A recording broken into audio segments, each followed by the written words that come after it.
কাশিয়ানী উপজেলার আয়তন ২৮৬.৩১ বর্গ কিলোমিটার। কাশিয়ানী উপজেলার উত্তরে বোয়ালমারী উপজেলা, দক্ষিণে গোপালগঞ্জ সদর উপজেলা, পূর্বে মুকশেদপুর ও গোপালগঞ্জ সদর উপজেলা, পশ্চিমে লোহাগাড়া ও আলফাডাঙ্গা উপজেলা। কাশিয়ানী উপজেলায় ইউনিয়ন ১৪টি, মৌজা ১৪৯টি, গ্রাম ১৬২টি। জনসংখ্যা ২,০৭,৬১৫। কাশিয়ানী উপজেলার আয়তন ২৮৬.৩১ বর্গ কিলোমিটার। কাশিয়ানী উপজেলার উত্তরে বোয়ালমারী উপজেলা, দক্ষিণে গোপালগঞ্জ সদর উপজেলা, পূর্বে মুকশেদপুর ও গোপালগঞ্জ সদর উপজেলা, পশ্চিমে লোহাগাড়া ও আলফাডাঙ্গা উপজেলা।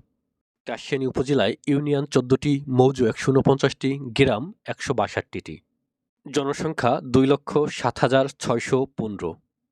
কাশিয়ানী উপজেলার আয়তন ২৮৬.৩১ বর্গ কিলোমিটার।